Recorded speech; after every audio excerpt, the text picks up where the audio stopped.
한 달 전, 나는 급성 충수염에 걸렸다. 의사는 내가 최소 침습 수술에 적합하지 않다고 말했다. 오직 개복 수술만 가능하다고, 그리고 병원에 와서 간호해줄 사람을 찾으라고 당부했다. 부모님이 돌아가신 후 나는 혼자였다. 아내 린완완, 이 세상에서 나의 유일한 가족이야. 하지만 내가 그에게 전화했을 때 그는 경천명이 기분이 좋지 않다고 했어. 그는 그를 데리고 나가서 여행을 가서 기분을 풀어주겠다고 했어. 내 남편의 몸이 그의 전 남자친구의 기분보다 못하다는 거야. 나는 린완완과 크게 싸웠어. 린완완은 그냥 냉정하게 대했어. 내가 상처를 다 부풀릴 때까지. 그는 여전히 무관심했다. 혼자 병상에 누워 극심한 고통을 견디고 있었다. 내 마음은 죽은 듯 했다. 상처가 터져서 나는 병원에 무려 5날을 입원했다. 이 5날 동안 린완완은 나에게 전화 한 통도 하지 않았다. 문자를 보냈어. 그런데 나는 깨달았어. 나는 전혀 감정이 없다는 걸.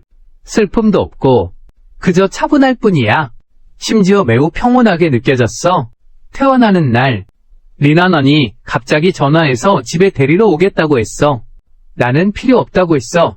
그는 꼭 오겠다고 했어. 하지만 나는 병원에서 저녁 무의식까지 기다렸어. 린완완은 여전히 나타나지 않았어. 그때 갑자기 휴대폰이 울렸어. 특별히 관심 있는 사람이 새 소식을 올렸어. 그 소식은 징톤밍이 올린 거였어. 그는 소식에 2장의 사진을 올렸어. 한 장, 2개의 정성스럽게 요리된 하트 모양의 계란. 다른 한 장은 린완완이 앞치마를 입고 가스레인지 앞에서 바쁘게 움직이는 뒷모습. 동영상에는 행복한 저녁 식사라는 메모도 적혀 있다. 나는 조용히 미소 지었다. 린완완은 오지 않을 것이다. 나는 손쉽게 경천명에게 좋아요를 눌렀다. 택시 타고 집에 가려고 했어요. 하지만 밖에는 폭우가 쏟아지고 있었어요. 줄이 이미 못 1,000명 넘게 서 있었어요. 내일 아침까지 기다려야 했어요.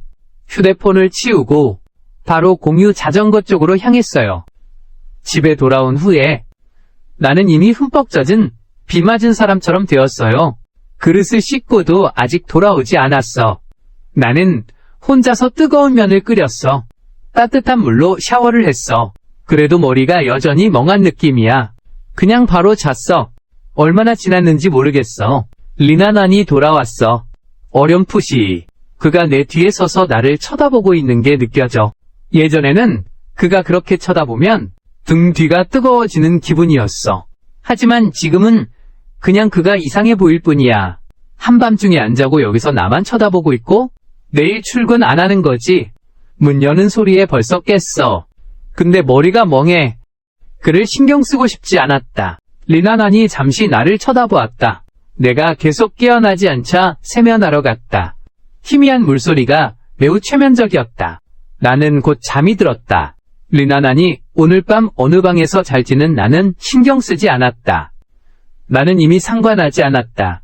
다음 날 아침 일찍 린완완이 어젯밤에 경천명이 몸이 안 좋았다고 했어요. 그래서 그가 밥을 차렸어요. 그가 일부러 저를 병원에서 픽업하지 않은 건 아니에요. 이건 설명하는 건가요?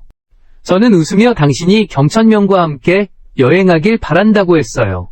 차를 잡지 못하고 비를 맞았어요. 당신은 경천명과 행복한 저녁을 먹고 있겠군요. 그리고 그냥 몇 마디 대충 넘어가려는 설명으로 나를 보내려 하길래 나는 무시했어. 그냥 바로 나가서 출근하려고 했어.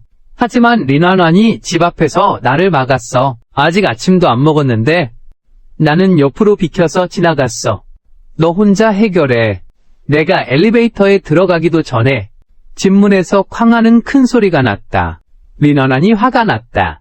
내가 그의 설명을 듣지 않았기 때문이다. 심지어 평소처럼 그를 위해 아침 식사를 준비하지도 않았다. 예상대로 새로운 냉전이 시작되었다. 예전 같으면 냉전이 시작되면 나는 하루하루가 견딜 수 없을 만큼 길었을 것이다. 린완완이 먼저 화해하길 기다리는 동안 몹시 괴로웠다. 하지만 린완완은 절대 먼저 나에게 다가오지 않았다. 매번 내가 참지 못하고 먼저 화해를 청했다. 하지만 이번에는 내가 린완완에게 아무런 메시지도 보내지 않았다. 전화를 걸지도 않았다. 그 시간 동안 나는 내 업무 효율이 상당히 향상되었다는 것을 발견했다. 심지어 상사도 나를 새롭게 바라보게 되었다. 심지어 회사의 큰 프로젝트 하나를 나에게 맡겼다. 상사는 이 프로젝트가 매우 힘들고 회사의 발전에 매우 중요하다고 말했다. 하필이면 회사에서 나만이 일을 해낼 수 있다고 했다. 원래 그는 내가 출근할 때 항상 마음이 산만한 것을 걱정했어. 이제는 안심할 수 있어. 그는 수없이 당부했어. 내가 일하는 상태를 꼭 유지하라고, 한 달 안에 프로젝트 계획을 내놓으라고, 절대 예전처럼 두 마음을 품으면 안 된다고. 상사의 경고에 나는 갑자기 정신이 번쩍 들었어. 린완완을 위해서라도 나는 내 앞길을 거의 다 걸어 넣을 뻔했다. 이런 일이 생길 줄은 몰랐다. 예전에는 출근할 때마다 린완완이 무엇을 하고 있을지 신경 썼다. 가끔씩 메시지를 보내기도 했다. 내가 본 재미있는 일들을 그에게 공유하기도 했다. 왜냐하면 나는 린완완이 행복했으면 좋았으니까. 그래서 모든 기쁨을 그에게 다 나누고 싶었어요. 처음에 린완완은 저와 소통도 했고 가끔은 제가 장난쳐서 아주 즐거워하기도 했죠. 하지만 점점 린완완은 지루함을 느끼기 시작했어요. 그가 답장을 하는 횟수가 점점 줄어들었고 어느 날까지 그는 더 이상 제 메시지에 답하지 않았어요. 그녀는 더 이상 나에게 아무런 메시지를 보내지 않았다. 하지만 오늘 린완완이 나에게 먼저 메시지를 보냈다. 린완완이 말했다. 그들의 회사에서 최근에 그녀에게 큰 프로젝트를 맡길 예정이라고. 프로젝트를 완료하면 승진과 임금 인상이 가능하다고 한다.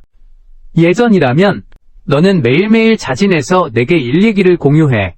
나는 분명히 기쁨에 넘쳤을 거야. 심지어 우리가 동시에 중요한 임무를 맡았다고 느꼈을 거야. 이건 정말로 신기할 정도의 인연이야. 하지만 지금 내 마음은 전혀 동요하지 않아. 그냥 휴대폰을 옆에 두고 계속 일에 몰두하고 있어. 린완완이 내가 답장을 안 하는 걸 보고 갑자기 전화해 오다니. 저녁에 같이 밥 먹자. 팀장님이 나를 믿고 큰 프로젝트를 맡겼어. 우리 잘 축하하자. 그가 나를 먼저 저녁에 초대하다니. 마지막으로 린완완이 나를 먼저 저녁에 초대했던 게 아마도 하이피 연전 일이었을 거야. 매번 린완완이 나를 저녁에 초대할 때마다 나는 기꺼이 가곤 했어요. 결국 제 눈에는 사랑하는 사람과 함께 식사하는 게 가장 행복한 일이니까요. 하지만 나중에는 그런 행복이 린완완에게서 빼앗겼어요. 그는 더 이상 나와 밥을 먹지 않았어요. 대신 경천명과 만났어요. 이제 다시 나를 부르네요. 나는 더 이상 흥분하지 않았어. 그저 담담하게 거절했을 뿐이야. 지금의 나에게는 일이 훨씬 더 중요해. 한 달밖에 시간이 없어. 회사가 맡긴 중요한 일을 끝내기 위해. 밖에 나가서 밥 먹을 시간도 없어. 너는 나랑 같이 밥 안 먹을 거야. 나는 경천명과 함께 먹기로 했어. 린완완이 불쾌한 어조로 말했다. 너는 내가 그와 함께 있는 걸 가장 싫어하지 않니? 그래, 나는 예전에는 린완완이 정말 싫었어. 항상 경천명과 함께 있었거든. 나는 린완완과 논쟁을 했었어.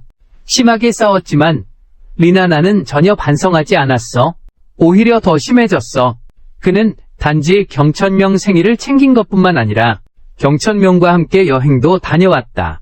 하지만 지금 그가 경천명과 밥을 먹으러 가자고 하자. 나는 분노하지 않고 오히려 예상했던 일이라고 생각했어. 나는 담담하게 말했어. 네, 마음대로 해. 린완완은 오랫동안 침묵하다가 전화를 끊었어. 이제 린완완의 방해가 없네. 나는 하루 만에 프로젝트의 틀을 완성해버렸다. 회사 상사들조차 나를 칭찬하지 않을 수 없었다. 내가 정말 회사에서 가장 유망한 직원이라고 말했다. 그때서야 나는 깨달았다. 내 업무 능력이 정말 뛰어나다는 것을. 단지 린완완과 얽혀서 많은 시간을 낭비했을 뿐이었다. 헛된 값비싼 시간을 만회하기 위해, 프로젝트 진도를 따라잡기 위해 야근을 결심했어요. 그런데 퇴근 시간이 다가오자 린완완이 갑자기 전화를 걸었어요. 퇴근을 같이 하자고 했어요. 오늘 밤에 징통과 외출하기로 했다고 하지 않았어요. 나는 짜증이 나서 반문했어요. 왜 가지 않기로 했어요? 나 밖에서 먹어도 배가 안 차. 네가 저녁밥 해줬으면 해서 그릇을 씻고 나니 내 인생관이 완전히 바뀌었어. 사람의 마음을 잡으려면 먼저 그 사람의 입맛을 사로잡아야 한다고 하잖아. 이 말 때문에 나는 8대 요리를 독학했어. 그리고 모두 능숙하게 다뤄. 심지어 내 요리를 먹은 친구들도 농담 삼아 말했어요. 내가 건설 회사에서 일하지 않더라도 레스토랑에서 5성 셰프로 일할 수 있다고. 리나난이 신선함을 유지하게 하려고 매일 아침과 저녁 식사를 다르게 만들어줬어요. 처음에는 리나난이 내 솜씨를 칭찬했어요. 하지만 경천명이 외지에서 돌아온 후로는 리나난은 집에서 저녁을 거의 먹지 않게 됐어요. 나는 그가 밖에서 잘 먹지 못할까봐 걱정했어. 잘 먹으라고 집에 자주 오라고 친절히 말했지. 그런데 그는 내가 만든 밥이 질린데 경사림이 매일 밤 내가 해준 밥을 먹고 싶다니. 해가 서쪽에서 떴네. 예전의 나였다면 무슨 일이 있어도 다 제쳐두고 새가 둥지로 돌아가듯 집에 달려가 밥을 해줬을 거야. 하지만 지금은 프로젝트를 잘 마무리하는 것만 생각하고 있어. 나오지 않아도 돼. 오늘 밤 10시까지 야근해야 해. 밥 먹을 시간도 없어. 내가 이 말을 했을 때 리나난이 화내서 전화를 끊을 줄 알았어. 그런데 리나난은 지금 배가 고프지 않다고 했어. 근처에서 쇼핑하거나 기다릴 수 있다고 했어. 리나난이 나를 데리러 오겠다고 고집했어요. 나는 10시쯤이면 지하철이 이미 끊겼을 거라고 생각했어요. 밤에 택시 타는 것도 비싸고 그래서 그냥 말리지 않았어요. 그런데 리나난이 갑자기 물었어요. 맞죠? 네 회사 어디였더라? 위치 좀 보내줄래요? 나는 충격을 받았어요. 결혼 2년 만에 리나난이 내가 회사가 어디인지 몰라 하네? 하지만 생각해보니 마음이 편해졌어. 어차피 우리 BA년 동안 함께 출퇴근한 적이 없었잖아. 평소에는 그가 나에게 무관심했으니 내 회사 위치를 아는 게 이상하지. 정말 귀신이 따로 없지. 나는 담담하게 말했어. 집에 가라고. 내가 택시 타고 돌아갈게. 리나난은 계속 고집을 부리려 했어. 나는 일하느라 바빠? 그와 시간을 낭비하고 싶지 않아. 차를 이미 예약했다고 거짓말을 하기로 했다. 그에게 돌아가지 말라고 했다. 저녁 10시 반에 비워두었다. 퇴근하고 집에 갔는데 리나난이 아파트 입구에서 나를 기다리고 있었다. 그 옆에는 또 다른 사람이 서 있는 것 같았다. 가까이 다가가서야 그 사람 얼굴을 분명히 볼 수 있었어. 경천명 아니면 누가 있겠어. 너는 어떻게 남편이 된 거야? 한밤중에 너는 완완히 밖에서 너 돌아오길 기다리게 할 수 있니? 내가 말하기도 전에 경천명은 나한테 한참 말을 쏟아냈어. 너 같은 사람은 완완에게 전혀 어울리지 않아. 나는 웃었고 그는 스스로 기다려야 했다. 내가 그에게 부탁이라도 했나? 리나난은 이 말을 듣고 순간 얼굴이 굳었다. BA년 전에도 그가 똑같은 말을 했었다. 그때 그는 일이 바빴다. 나는 그가 혼자 집에 늦게 가는 게 걱정되어 일찍 그의 회사 건물 아래에서 기다렸다. 그는 밤 10시까지 퇴근하지 않았어요. 저를 만난 후에 그는 갑자기 저에게 물었어요. 왜 여기 있냐고. 그를 믿지 않는 거냐고. 밖에 다른 남자가 있다고 걱정하는 거냐고. 그때 저는 마음이 얼어붙었어요. 그가 무사히 돌아오길 바랐어요. 그는 오히려 제가 그를 믿지 않는다고 했어요. 슬퍼서 화가 난 나는 리나난에게 묻는다. 이렇게 늦게까지 그를 기다리다니. 그는 감동하지 않나? 그는 오히려 내가 원해서 한 일이라고 말했어. 그는 내가 여기서 그를 기다리라고 요구한 적 없잖아. 그가 왜 감동하겠어? 분명히 리나난은 그때 일을 떠올린 것 같다. 그래서 자연스럽지 않게 행동한 거다. 너 정말 양심이 있니? 경천명이 내 코를 가리키며 욕을 퍼붓는다. 하지만 리나난이 말을 끊었다. 내 잘못이야? 완완아? 경천명이 아직도 리나난 편 들며 나를 꾸짖으려 해. 그러다 리나난이 밀치며 쫓아내었다. 집으로 가는 길에 리나난은 한마디도 하지 않았다. 집에 돌아오자마자 그는 바로 작은 방으로 들어갔다. 나에게 한마디도 하지 않았다. 나도 하루 종일 피곤해서 조용한 게 좋았다. 세수하고 바로 잠들었다. 다음 날 아침 일찍 리나난이 뜻밖에도 나에게 묻지 않았다. 왜 아침밥을 안 했냐고? 나를 출근시켜준다고 했었는데 리만환이 정말로 나를 출근시켜주려고 하네. 이게 또 무슨 연기야. 처음에 우리가 차를 샀을 때 그는 항상 나를 출근시켜줬었지. 하지만 차를 산 지 2번째부터 리만환은 더 이상 나를 출근시켜주지 않았어. 길을 돌아서 가겠다고 하면서. 근데 우리 회사는 아주 가까워? 그가 나를 태워주는 게 최대였어. 거의 못 킬로미터도 안 되는 거리만 더 돌아갔어. 그가 단지 아침에 좀 더 자고 싶어 했던 것뿐인 걸 알아. 그래서 내가 그와 다투기도 했어. 그는 내가 그를 배려하지 않는다고 했지만 그를 배려하기 위해서 그 이후로는 더 이상 그가 태워주는 걸 원하지 않았어. 오히려 돼지우리 같은 지하철에 가는 거야. 설령 지하철에서 옷이 찢어져도 리너나는 아무렇지도 않게 지나치지. 그런데 오늘은 그가 나를 회사에 데려다 주겠다고 하네. 리너나니 나를 데려다 준다고 생각하니 조금 일찍 회사에 가서 프로젝트를 할 수 있을 것 같아. 그래서 그냥 대답했어. 차고에 도착했어. 나는 본능적으로 뒷좌석의 차문을 열었다. 리너나니 잠시 멈칫하다가 말했다. 오늘 조수석에 아무도 없어. 조수석에 앉아. 괜찮아. 너는 조수석이 징톤밍의 전용 자리라고 하지 않았어? 나는 바로 뒷좌석에 앉았다. 하지만 리나나는 차 밖에서 좀처럼 들어오지 않았다. 얼굴이 매우 안 좋았다. 차를 막 샀을 때 조수석은 확실히 내 전용 자리였어. 조수석이 뒷좌석만큼 편하지는 않지만 조수석에 앉으면 리나나니 기어를 바꿀 때 손을 잡을 수 있었어. 그가 운전할 때 그의 옆모습을 볼 수 있었고 그래서 나는 이 자리에 앉는 것을 정말 좋아했어. 경천명이 외지에서 돌아온 이후로 나는 다시 조수석에 앉아본 적이 없어요. 이 일로 리나난과 다투었어요. 하지만 리나난은 내가 마음이 좁다고 했어요. 또 조수석은 경천명의 전용 자리라고 했어요. 내 자격이 없다고 했어요. 아마도 그 일들을 떠올리며 리나난은 말없이 차를 출발시켰어요. 가는 내내 침묵이었어. 나는 이 기회에 잠깐 눈을 붙이기로 했어. 그렇게 되면 많은 일을 더 잘 처리할 수 있을 거야.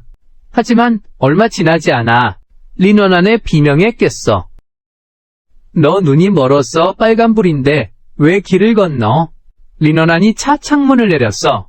빨간불을 무단횡단하는 보행자를 향해 욕하는 모습. 리너난이 격분한 모습. 나도 어쩐지 의심이 들기 시작했어. 그는 항상 조심스럽게 운전하는데 어떻게 빨간불 무단횡단하는 보행자에게 겁먹을 수 있지? 게다가 리너나는 운전한 지 여러 해인데 한 번도 분노운전 증세가 없었어. 심지어 악의적으로 차를 들이받았을 때도 그는 그냥 웃고 넘겼다. 오늘 도대체 무슨 일이야? 신호를 무시한 보행자 하나가 그를 그렇게 화나게 하다니 이해가 안 가.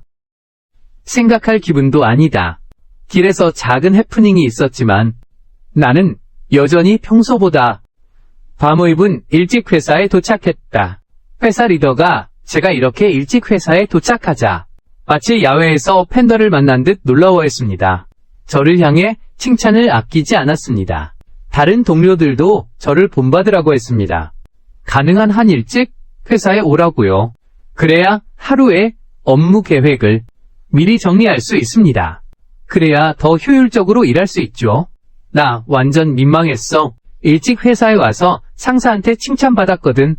내가 회사 역사상 처음인 거 아닐까 싶어. 전에 나는 리나난한테 아침을 해주려고 지하철을 자주 못 탔거든. 일찍 온 건 고사하고 늦지 않는 것만으로도 감사한 일이었어. 오늘은 리나난이 파격적으로 한번 데려다줬어. 정말로 상사에게 칭찬을 받았어요. 그래서 좀 웃기면서도 웃기지 않기도 했어요. 상사가 내 마음이 산만하다고 보고 프로젝트 계획을 여러 번 검토하라고 당부했어요.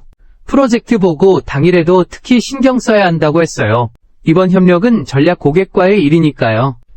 잘 되면 회사 전체가 도약할 수 있다고 했어요. 내가 회사에서의 위치도 점점 높아질 거야. 시간을 계산해봤어? 프로젝트 마감일까지 아직 반달 남았어. 야근을 하면 완료할 수 있을 거야. 상사에게 반드시 임무를 완수하겠다고 장담했어. 그런데 바쁠수록 리나난이 더 문제를 일으켜 저녁에 그가 갑자기 전화해왔어. 대학교 동창회에 같이 가자고 해서요. 막 결혼했을 때였어요. 저는 동창회에 가는 걸 정말 좋아했어요. 왜냐하면 린완완이 우리 대학에서 유명한 여신이었거든요. 대학 시절 그녀를 쫓던 남자들이 얼마나 많았겠어요. 하지만 결국 그녀는 평범한 저를 선택했어요. 그 평범한 남자를요. 그때 많은 남학생들이 말했어요. 좋은 배추를 돼지가 뜯어갔다고.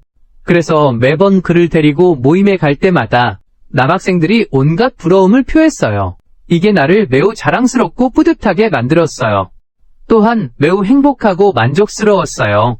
하지만 경천명이 돌아온 이후로 어떤 동창회든지 리마나는 항상 경천이와 달콤하게 붙어 있었어요.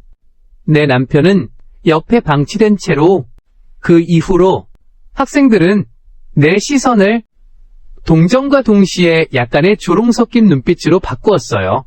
나를 매우 난처하게 만들었죠. 점점 나는 이런 모임에 참석하는 것도 싫어지고 심지어 매우 혐오하게 되었어요. 하지만 결국 린완완의 얼굴을 생각해서 나는 가기로 했어. 근데 이번에는 생각도 안 하고 바로 거절했어. 가는 건 의미 없었어. 안 가면 프로젝트 진행도 더 빨리 할 수 있었는데 불쌍한 완완은 이렇게 말했어. 이번은 대학 졸업 모의 주년 기념회야. 동창들이 많은 선생님들을 초대했어. 그리고 상담교사도 계셨어요. 대학 시절에 선생님들이 저를 많이 챙겨주셨어요. 상담교사분은 저를 많이 추천해주셨어요. 학교에 다양한 장학금을 받게 해주셨어요. 덕분에 대학에서 경제적으로 독립할 수 있었어요. 심지어 가끔은 집에 송금도 했어요. 제가 아무리 일을 미루고 싶지 않아도요. 감사를 모르는 사람이 될 수는 없지. 동창회에 참석하겠다고 약속했어. 저녁에 린완완이 회사에 나를 데리러 왔어. 나는 바로 뒷좌석에 앉았어. 리나나는 별로 말을 하지 않았어. 하지만 길에서 나는 발견했어. 그가 여러 번 백미러로 나를 쳐다보는 걸 마치 나와 대화하고 싶어하는 것 같았어. 말하려다 말고 내내 침묵했다. 우리는 동창회 호텔에 도착했다. 막 방에 들어서자 징톤밍이 술잔을 들고 린완완 앞에 다가왔다. 완완이 늦었다. 벌주 한 잔? 그는 미소를 지으며 말했다. 하지만 공정성을 위해서 먼저 한 모금 마셔봐야겠어. 이게 정말 술인지 확인해야 해. 그는 정말 한 모금을 마셨다. 그리고 술잔을 린완완에게 건넸다. 자주 모임에 참석하는 학생들은 이런 상황에 익숙한 듯 보였다. 전혀 이상하다고 느끼지 않았다. 하지만 모임에 한 번도 참석해본 적이 없는 선생님들은 좀 참지 못하겠더라고요. 여러분이 나를 바라봤어요. 분명 모두가 생각했죠. 징톤밍이 너무 심했다고. 하지만 나는 전혀 신경 쓰지 않았어요. 웃으며 선생님들께 인사했죠. 너도 왔구나. 나는 전혀 몰랐어. 내가 선생님들과 두 마디 나누기도 전에 경천명이 내 앞에 나타났다. 우리는 예전에도 이렇게 방금 일은 신경 쓰지 않겠지. 어떻게 그럴 수 있어. 나는 웃으며 그를 지나쳐 선생님들과 계속 이야기했다. 하지만 경천명은 다시 내 앞에 서서 자랑했다. 너 아직 모르겠지. 완완은 술을 잘 못 마셔요. 조금만 마셔도 얼굴이 빨개져서 정말 귀여워요. 말했잖아요. 그가 완완을 보며 말했다. 완완 내가 맞지? 완완은 말이 없었다. 그저 어색한 표정으로 술잔을 내려놓았다. 여자 동급생 하나를 끌어당겨 화장실로 달려갔다. 나도 신경 쓰지 않아? 그냥 선생님들과 수다 떠는 것뿐이야. 동창회가 시작된 후에 린완완이 갑자기 나에게 부드럽게 미소 지었어. 남편적이 물에 데친 고기 한 조각 더 주세요. 나는 닿지 않아? 나는 잠시 멈췄어. 예전 동창회 때는 우리도 이렇게 서로 음식을 덜어주며 애정을 과시했어요. 그때의 나는 얼마나 행복했는지 말할 수 없었죠. 하지만 지금은요. 여기 있는 친구들 누구나 그가 정톤민과 친밀한 관계인 걸 알고 있어요. 지금 그는 공개석상에서 나에게 음식을 덜어달라고 해요. 무슨 심보로 공개적으로 나를 난처하게 만드는 걸까요?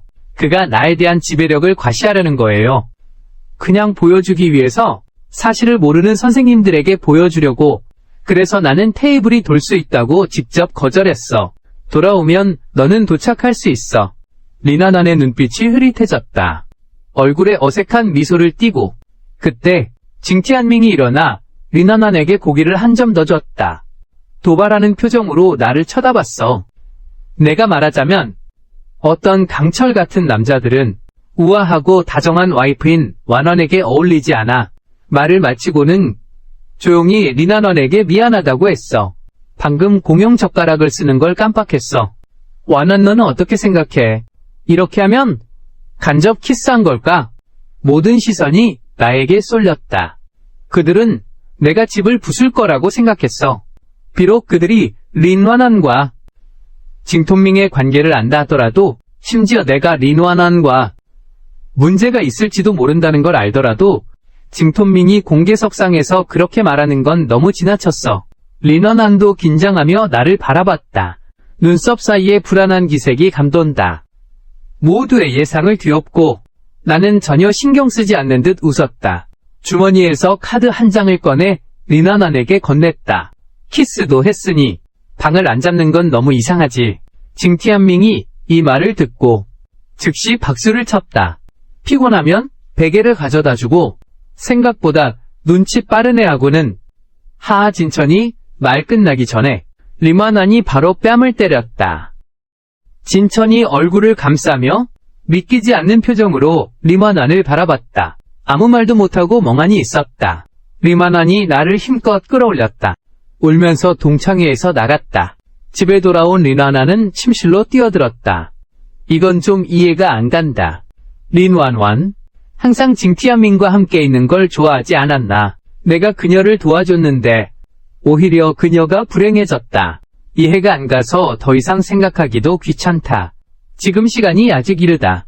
나는 집에서 프로젝트 진행을 계속할 수 있다. 나는 밤새 마음을 다해 일했다. 심지어 린완완이 언제 나갔는지도 모른다. 린완완이 다시 집에 돌아올 때 술 냄새가 가득했다. 주 침대에 누워있는 나조차도 그 냄새를 맡을 수 있었다. 예전이라면 설사 술을 조금만 더 마셔도 나는 무척 마음이 아파요. 한 번은 그가 좀 취했을 때가 있었어요. 나는 한밤중에 약국을 찾아 해장약을 사러 나갔죠. 해장약을 찾느라 1시간 넘게 걸렸어요. 그에게 위장약을 줬지만 마음이 놓이지 않았어요. 한 그릇 내내 곁에서 지켰죠. 그런데 지금 나는 막 프로젝트를 끝냈는데 온몸이 무감각해졌어. 침대와 이불 정리하고 자려고 했어. 그때 리먼안이 문을 두드리며 안방으로 들어왔어. 여보 머리가 아파. 술 깨는 약 좀 만들어줄 수 있어. 그렇게 큰 사람인데 얼마나 술을 마셨는지 스스로도 몰라. 나는 흐릿하게 대답했다. 린완원의 원래 흐릿한 눈이 순식간에 맑아졌다. 그의 얼굴은 무척 창백했다. 분명히 하이년 전 일을 떠올린 것 같다. 그때의 나는 일할 때 항상 린완원을 걱정했기 때문에 정신이 없었다. 이미 리더에게 주변 도구로 취급당하고 있었어. 그는 거의 프로젝트 관련 일을 내게 맡기지 않았어. 그냥 자빌이나 시키고 그중 하나가 회사의 채권을 회수하는 일이었어. 당시 한 협력사가 분명히 돈이 많은데도 계속 우리 디자인 비용을 미루고 있었어. 리더는 내가 고객을 찾아가서 채권을 독촉하라고 시켰어. 심지어 돈을 돌려받지 못하면 강경하게 조치하라고 명령했어. 저는 출근할 필요가 없어요. 제가 고객을 찾았을 때 그가 돈을 갚겠다고 했어요. 단 조건이 저를 즐겁게 해달라는 거였죠. 한 잔씩 술을 마실 때마다 그는 우리 회사에 뭐 3만 원씩 갚았어요. 돈을 받으려고 저는 2근의 술을 마셨어요. 고객이 현장에서 감탄했어요. 나는 우리 회사에 남 3만 이상 채무를 갚았고 또 우리 회사의 전략적 파트너가 되었어요. 심지어 리더조차 예상 못했어요. 나는 일 때문에 그렇게까지 열심히 할 줄 몰랐어요. 그는 내 노력에 칭찬을 아끼지 않았어요. 하지만 내 열심은 리먼원의 동정과 존경을 얻지 못했어요. 돌아온 것은 오히려 냉담함과 비난뿐이었다. 그날 술을 마신 후에 나는 이미 의식을 잃고 말았다. 집에 어떻게 돌아왔는지도 기억이 나지 않는다. 그때의 나는 린완완에게 해독제를 인터넷으로 사달라고 했다. 하지만 린완완은 약을 사주기는커녕 오히려 내가 술 마시러 간 것을 탓하며 저녁을 못 해준다고 비난했다. 왜 술을 많이 마셨는지 설명했어요. 그리고 그에게 내가 어떻게 채권을 돌려받았는지 자랑했어요. 하지만 칼리나나는 차갑게 한마디 했어요. 이제 어른이 됐는데 자신이 얼마나 술을 마실지 몰라요. 나 때문에 더 마셨다고 해서 다음날 아침 식사 준비도 늦어졌어요. 나와 일주일 내내 냉전했어. 이제 내가 똑같은 말을 했는데 리너나는 화도 슬픔도 없었어. 오직 무한한 미안함만 있었지. 그는 애틋하고 쓸쓸하게 미안하다고 속삭였어. 그리고 안방을 떠났어? 난 내가 이렇게 냉정해서 리너난이 다시 냉전을 시작할 줄 알았어. 심지어 떠날 책임을 질 수도 있다. 하지만 내가 다음날 깨어났을 때 식탁 위에 풍성한 아침 식사가 가득 차 있었다. 이건 리너난이 만든 것이다. 나는 심지어 내가 꿈속에 있는 것 같은 기분이 들었다. 리너난이 나에게 항상 차갑고 무정하지 않았나? 나를 한 번도 눈에 두지 않았던가? 어젯밤 나는 모임에서 그에게 심한 말을 했다. 그녀는 그에게 해장제를 사주겠다고 직접 거절했다. 그는 전혀 화를 내지 않았다. 그게 도대체 무슨 일인가? 나는 머리가 잠깐 멍해진 것만 같았다. 완전히 이해가 안 갔다. 하지만 내가 더 이해할 수 없는 일은 그 뒤에 있었다. 그날 이후로 리너나는 나와 더 이상 다투거나 냉전하지 않았다. 반대로 그는 매일 아침 식사를 준비해줘요. 퇴근할 때도 마중 나오고요. 제가 오지 말라고 해도 꼭 오려고 해요. 리너난의 변화가 저한테는 많이 낯설었어요. 그래도 크게 신경 쓰지는 않았어요. 어쨌든 지금은 프로젝트 마감일이 점점 다가오고 있으니까요. 그런데 예상 밖의 일이 벌어졌어요. 프로젝트가 가장 중요한 마무리 단계에 접어들 때 협력자가 갑자기 다른 사람으로 바꾸겠다고 했어요. 내게 프로젝트를 맡기려고 했어요. 림전안이 프로젝트 진행에 매우 불리합니다. 결국 저는 이미 현재 담당자와 잘 적응하고 있었거든요. 이때 사람을 바꾸면 다시 적응하는 데 시간이 걸릴 거예요. 이러면 시간 낭비야. 나는 협력사에게 교체하지 말라고 요청했어. 하지만 협력사는 새 담당자가 능력 있다고 말했어. 계속 교체를 고집했지. A당 아버지의 의견을 대면하다. 내가 아무리 싫어도 어쩔 수 없이 받아들일 수밖에 없었어. 갑이 나에게 새 담당자의 연락처를 줬어. 그의 닉네임은 마네라고 불린다. 좀 이상했다. 어떻게 그런 닉네임을 짓는지. 혹시 그 회사 상사에게 충성을 다하는 뜻인가? 결사적으로 야근한다는? 하지만 이런 사소한 일은 내 일이 아니다. 그가 나한테 괴롭힘만 안 주면 그걸로 만족이다. 나는 원래 다시 조율할 준비를 하고 있었어. 상대방과의 준비를 다 해뒀는데 의외로 그는 내 작업 습관을 잘 이해하고 있었어. 내 작업 속도도 척척 파악하고 있었고 그와의 협력은 매우 자연스러웠어. 심지어 이전 연락 담당자보다 더 효율적이었어. 그의 도움으로 내 프로젝트 계획이 예상보다 빨리 완료되었어. 프로젝트 계획이 끝난 날, 나는 그에게 감사의 뜻으로 저녁을 대접하고 싶었어. 그리고 직접 그에게 물어보고 싶었어. 왜 나를 이렇게 잘 아는지. 하지만 그는 내 초대를 단칼에 거절했어. 퇴근할 때쯤 동료가 프로젝트가 끝났다고 말했어. 잘 쉬고 즐기자. 다른 동료들도 모두 찬성하며 손을 들었다. 모두 짐을 챙기며 출발 준비를 했다. 유일하게 이 프로젝트 팀장인 나는 관심을 받지 못했다. 나는 동료들이 나를 투명인간처럼 여긴다고 원망하지 않는다. 어쨌든 나는 오랫동안 동료 모임에 참석하지 않았다. 원래 나는 여러 모임에 참석하는 것을 매우 좋아했다.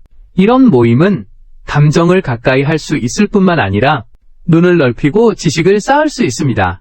하지만 나중에 리너나는 내가 항상 밖에서 모임을 한다고 나와 함께 시간을 보내고 싶지 않다고 했습니다. 사랑하지 않는 거냐고요? 그때 그는 사실 농담을 한 거였지만 나는 진지하게 받아들였습니다. 그래서 그 이후로 나는 동료 모임에 더 이상 참석하지 않았다. 대신 매일 퇴근 후 일찍 집에 돌아갔다. 심지어 가끔은 조퇴하기도 했다. 처음에 동료들은 예의상 내게 참석할 건지 물어보기도 했다. 하지만 내가 거절을 많이 하다 보니 그들이 물어보는 것도 점점 줄어들었다. 결국 매번 모임에서 나를 아예 무시하기에 이르렀다. 지금 생각해보면 그때의 나는 정말 웃기네. 농담 하나 때문에 자신을 쏘아서 죽일 뻔했어. 이번 모임도 나갈게. 동료들이 나갈 준비를 할 때 갑자기 내가 제안했어. 모든 동료들이 순간 당황했지. 잠시 동안 그렇게 됐어. 동료가 야, 이제야 깨달았어요, 형.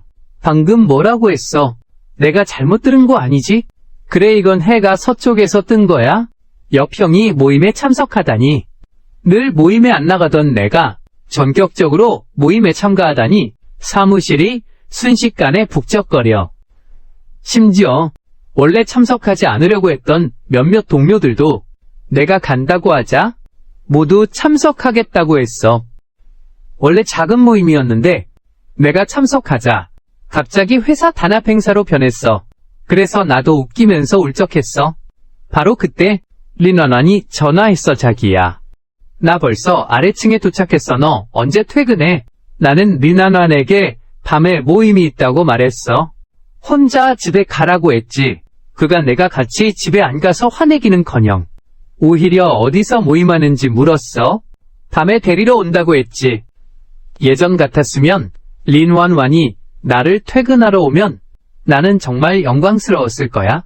심지어 린원원과 함께 연회에 참석했을 거고 동료들에게 내 아름답고 현명한 아내를 자랑했을 거야.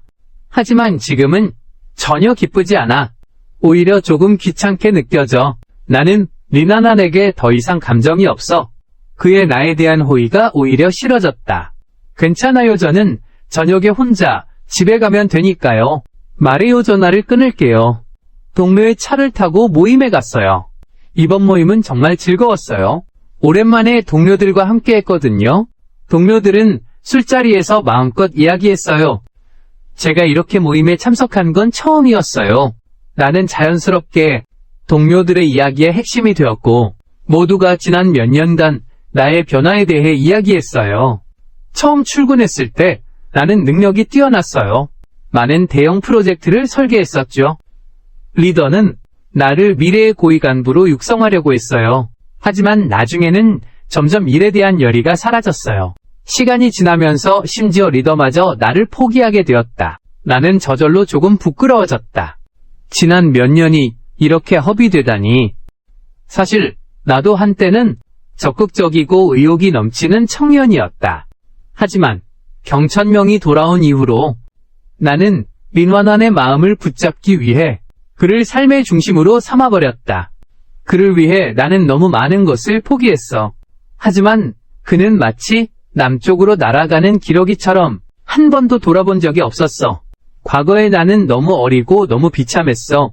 그날 밤 나는 술을 많이 마셨어. 나는 놀랍게도 이제 린원원을 신경 쓰지 않아도 된다는 걸 알았어. 아무런 부담 없이 내가 하고 싶은 걸 할 수 있다는 게 얼마나 가볍고 즐거운 일인지. 바로 그때 한 동료가 앞장서서 떠들기 시작했다. 리더가 이미 소식을 누설했다고 말했다. 내가 프로젝트를 잘 마치기만 하면 회사의 고위 임원 후보로 추천받을 거라고 했다. 심지어 이 미래의 회사에서 고위 임원 자리를 2배로 늘려준다고 했다. 나는 마음이 기뻤다. 자연스럽게 더 많이 마시게 됐죠. 심지어 약에 취한 것 같은 느낌도 들기 시작했어요. 모임은 밤의 못이 밤까지 계속됐어요. 예전 같았으면 집에 늦게 돌아가는 것 때문에 걱정했을 텐데 이제는 전혀 늦은 것 같지 않고 오히려 조금 아쉬운 느낌도 들어요. 어지러움이 느껴지며 내려가는 모습. 나는 막 택시를 부르려고 휴대폰을 꺼냈다. 그런데 린원원의 차가 호텔 입구에 서 있는 걸 발견했다. 내가 나갈 때 린원원이 자진해서 차에서 내려 나를 맞이했다. 린원원은 원래도 예쁘지만 오늘은 연한 화장을 했다. 몸에 딱 맞는 무채색 원피스를 입고 있었다. 동료들은 그를 보고 모두 감탄을 금치 못했다. 그들이 나를 계속 놀렸어. 내가 항상 예쁘고 착한 아내가 있다고 말하는데 한 번도 본 적이 없다고. 이제야 정말 백문이 불여일견이라는 걸 알겠어. 린원원이 이렇게 예쁘다니. 내가 온순한 사랑에 빠져있는 것도 당연하지. 일에 집중할 수가 없네. 리나난의 얼굴에 잠시 색이 바랜 듯한 표정이 스쳤다. 하지만 곧바로 가려졌다. 그는 당당하게 내 동료들과 인사를 했다. 그리고 동료들에게 내게 잘해준 것에 감사했다. 동료들은 그를 칭찬했다. 나는 그가 내 동료들과 너무 많은 교류를 하기를 원하지 않았다. 그래서 그를 재촉해 차에 오르게 했다. 차에 오르기도 전에 리나난이 나에게 조수석에 앉아달라고 애원했다. 나는 술을 많이 마셔서 머리가 어지러웠다. 그와 논쟁할 기분도 아니었다. 그냥 조수석에 앉았다. 너는 어떻게 찾았어?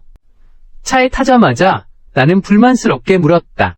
리나난은 약간 불안한 목소리로 설명했다. 나는 계속 너희 회사 건물 아래에서 기다렸어.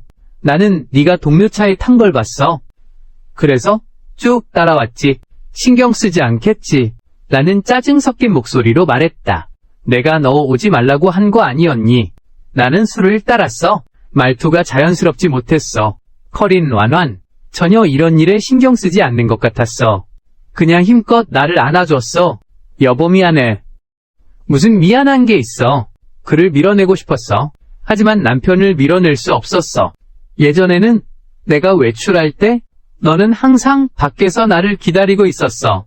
분명히 심심했을 거야. 너를 그렇게 힘들게 기다리게 하고 계속 얼굴 찡그리기만 했으니 정말 말도 안 돼. 도대체 무슨 바람이 불었던 거야. 리나난의 사과가 너무 불편했어. 그를 힘껏 밀어냈어. 머리를 돌리며 바로 자려 했어.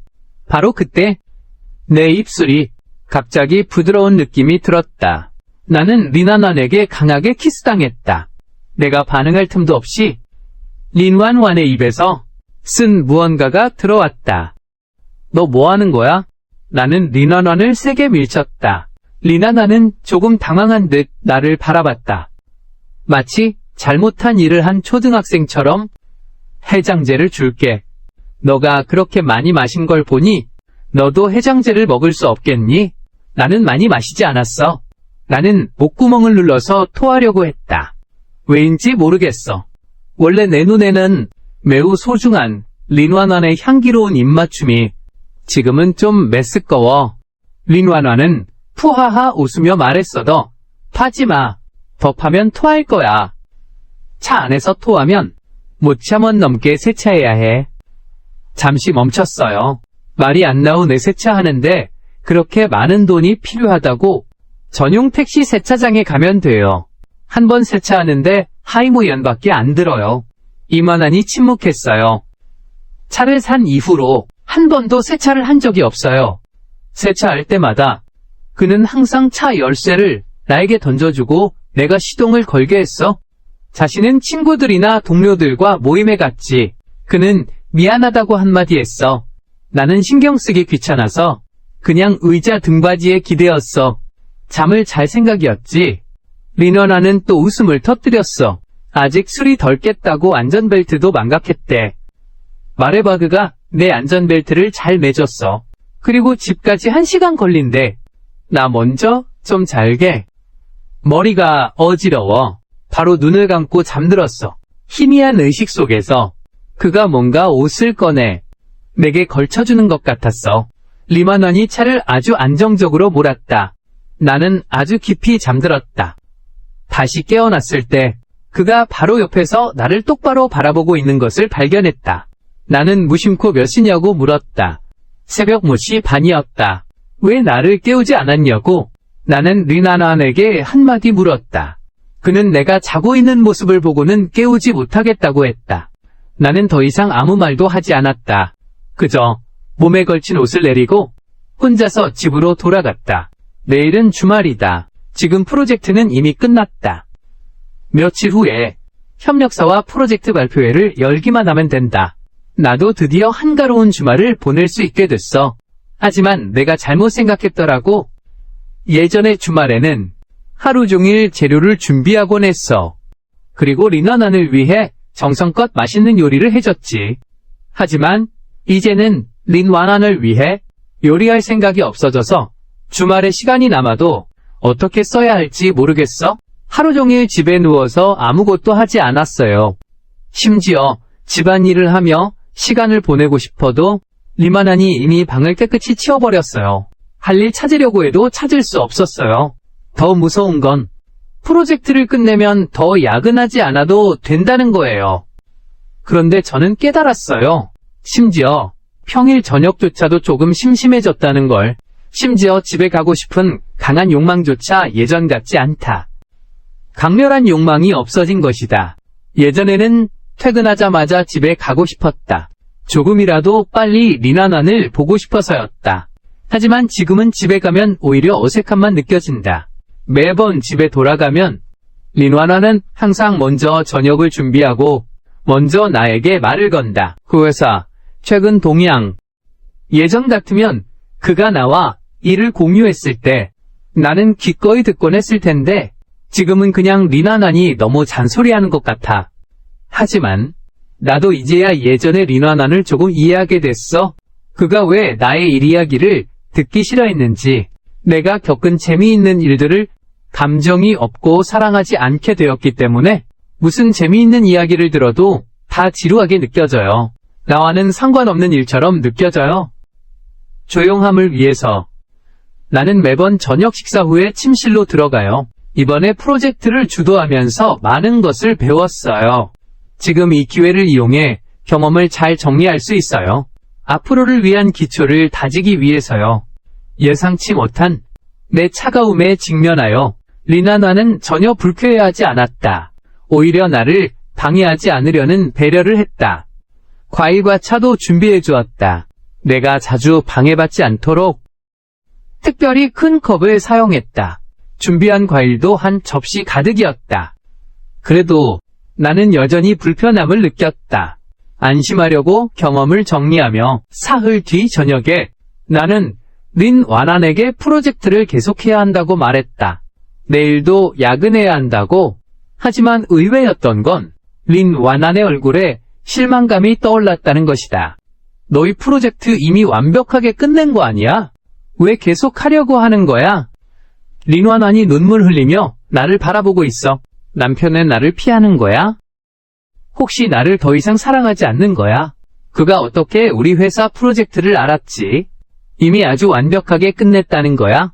나는 의심이 들기 시작했어. 하지만 린완환이 이미 말을 꺼냈으니 나도 그와 제대로 이야기하려고 해요.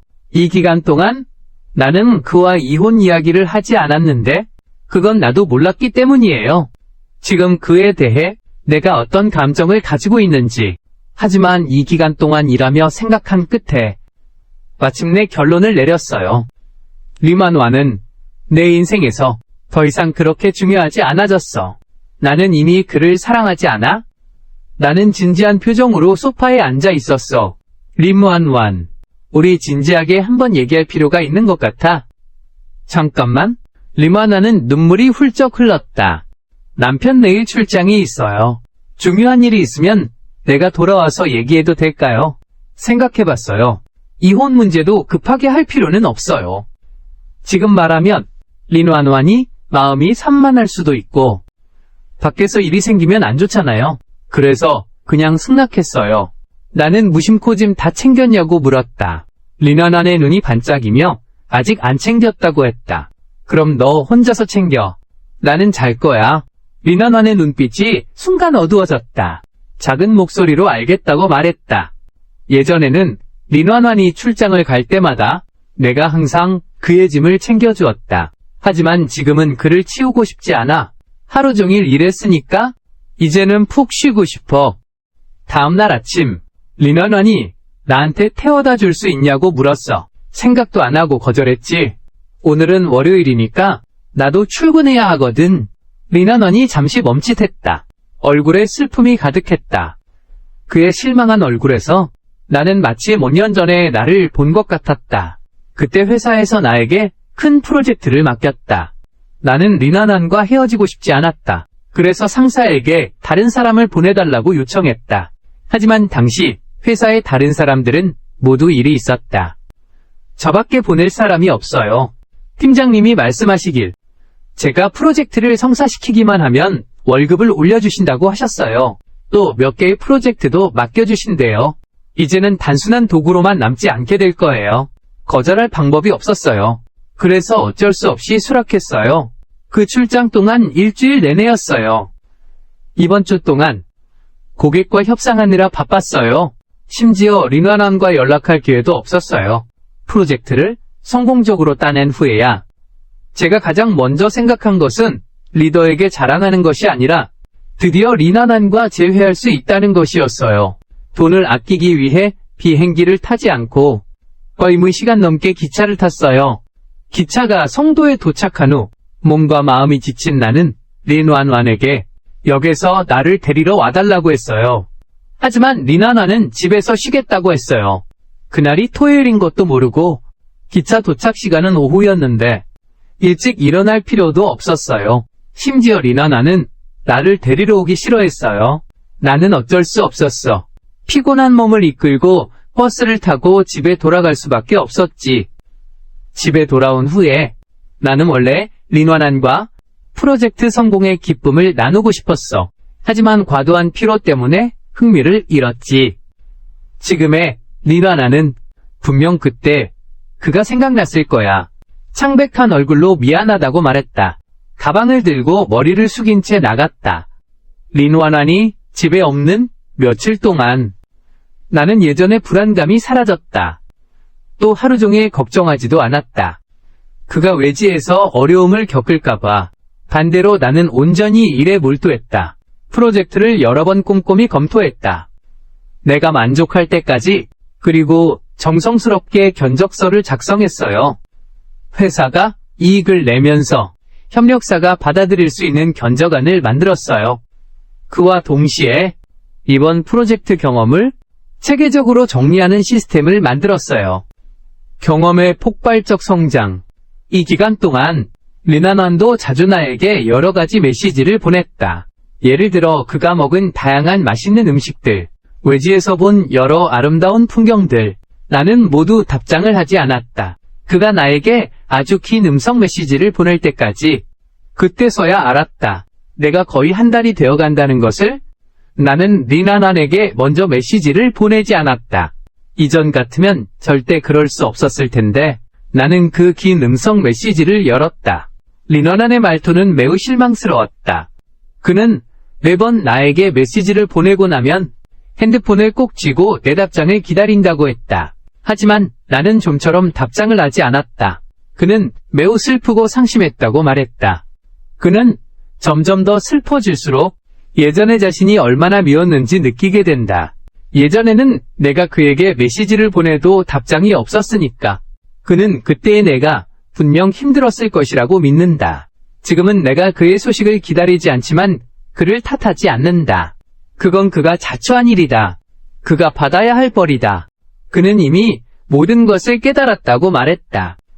출장 다녀오고 나서 나랑 잘 얘기 좀 하자고 했어. 나는 담담하게 좋다고 답했어. 그는 더 이상 답장을 하지 않았어. 그 다음 며칠 동안 린완원은 나에게 다시 메시지를 보내지 않았어. 나는 그가 이혼을 결심한 줄 알았어. 출장 다녀오면 나랑 얘기할 줄 알았거든. 출장에서 돌아온 다음 날까지도 그는 소식이 전혀 없었어요. 전화를 해도 받지 않고 문자도 답장이 없었죠. 그는 마치 사람 사이에서 사라진 것 같았어요. 내가 린완원 실종 신고를 하려던 찰나에 징톤밍이 갑자기 전화를 걸어왔어요. 내가 말을 꺼내기도 전에 경천명이 분노하며 열씨에게 말했다. 당신은 양심이 없습니까? 당신 아내가 입원해 있는데 당신은 어디에 있습니까? 린완원이 아프다고요. 그래서 이틀 동안 린완원이 계속 내 메시지에 답하지 않았군요. 전화를 끊고 나는 바로 병원으로 갔다. 그때 린완원은 수액을 맞고 있었다. 출장 때문에 옷을 적게 가져와서 그렇다고 했다. 심한 감기에 걸렸다. 내가 말하기도 전에 린완원은 울면서 말했다. 미안해, 내가 부족해서 그래. 전에까지는 네가 내 짐을 챙겨줬는데 내가 처음으로 내 짐을 챙겼다. 모르고 있었네. 미리 지역의 기온을 확인해야지. 됐어, 사과하지 마. 안심하고 너의 수액을 달아. 나는 린완원을 방해했어. 의사를 찾아 상황을 물어보려던 참이었는데 경천명이 나를 막았어. 연호는 가야 해.